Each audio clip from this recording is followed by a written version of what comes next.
You speak Arabic, fluently in places. You've been doing it since you were about 3 and you've never once noticed.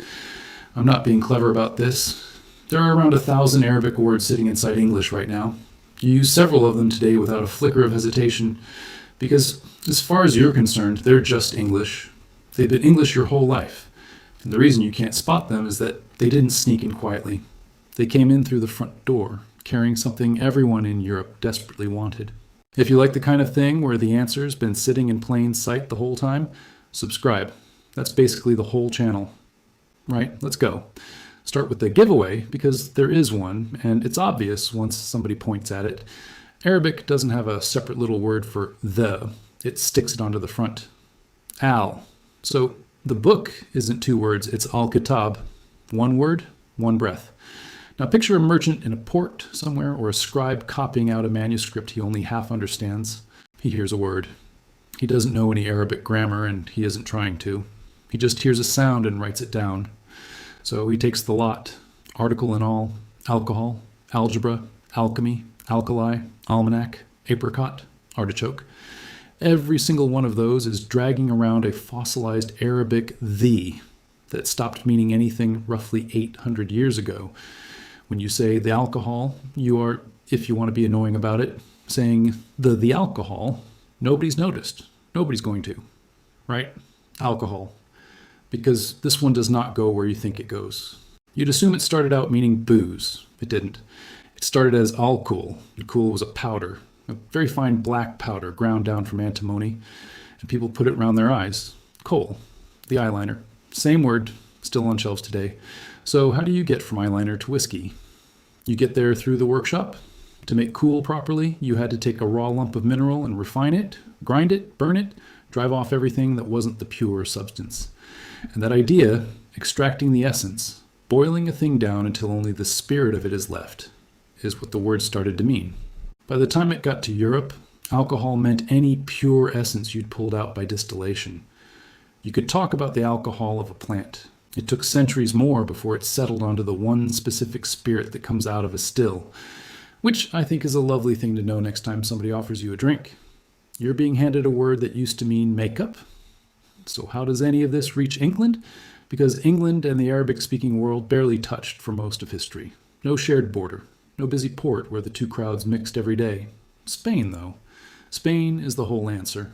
For nearly 800 years, from the early 8th century right through to the end of the 15th, a huge chunk of the Iberian Peninsula was under Muslim rule.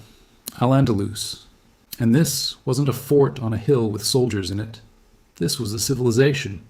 Universities, hospitals, irrigation, observatories, at a point when a lot of Northern Europe had nothing on that scale at all. Cordoba had a library, and the scholars working in it were reading Greek philosophy that had gone completely missing from the rest of Europe. Preserved in Arabic, translated, argued over, added to. Then the Christian kingdoms pushed south, and something genuinely strange happened. They took Toledo, and instead of burning the library, they translated it. Teams of scholars turning the Arabic material into Latin, Christians and Jews and Muslims in the same rooms, arguing about which word meant what. That's the leak. That's how it got in. Sicily did a smaller version of the same thing.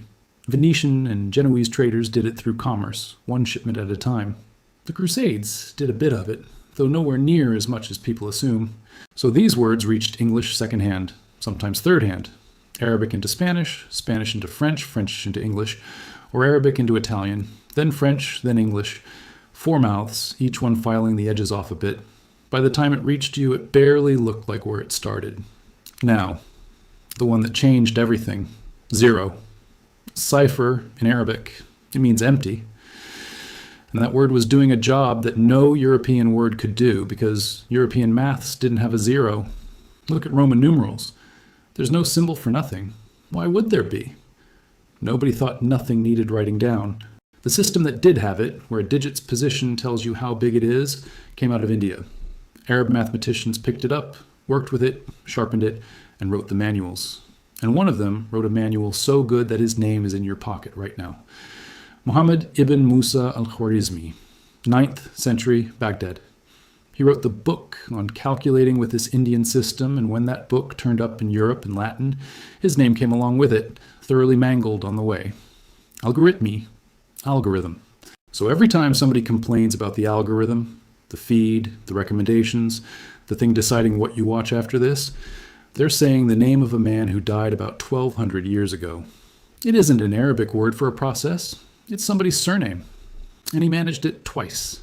Another of his books had algebra in the title, which means restoring or putting back together, the move where you shift a term across the equal sign to balance things out. Algebra, one bloke, two words, both still doing daily work in every language on earth. Oh, and cipher split in half on the way over. One branch went through Latin and Italian and gave us 0.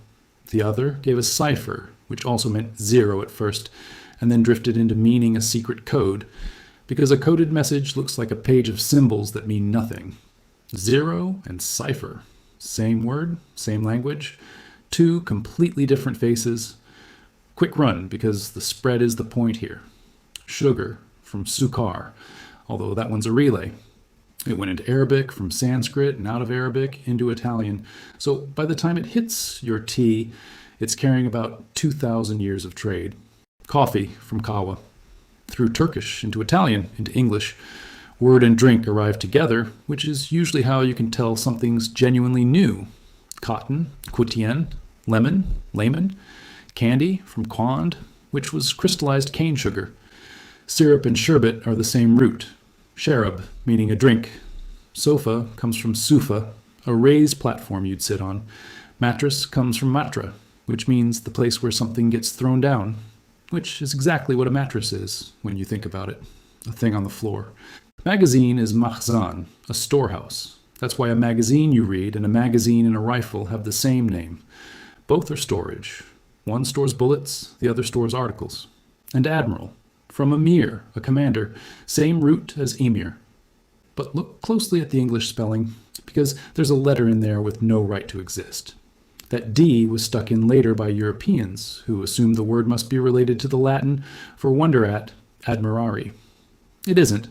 It's a guess, somebody's mistake, made permanent, and now it's just how the word is spelled forever. Some of them came in wrapped around the goods themselves.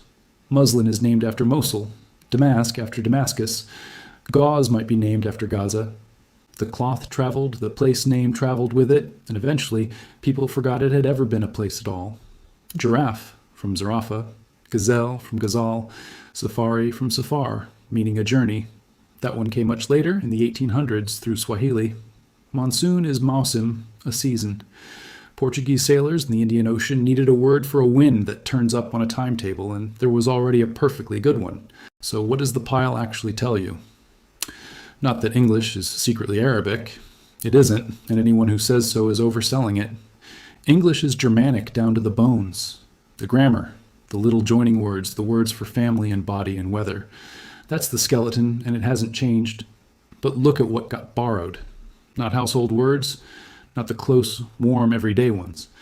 What got borrowed was mathematics, chemistry, astronomy, navigation, fabrics, foods nobody in England had tasted, instruments nobody had held.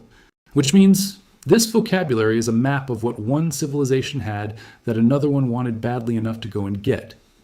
Every word on that list marks a moment where something showed up from somewhere else, and there was no English word for it, so the foreign name came along inside the crate. That's all a loanword ever is. It's a receipt. And English is carrying about 1,000 of them from a language most English speakers have never studied. Picked up over 8 centuries through Spain and Sicily and a lot of merchant ships. Almost entirely by people who had no idea they were doing it. Same as you did this morning over coffee.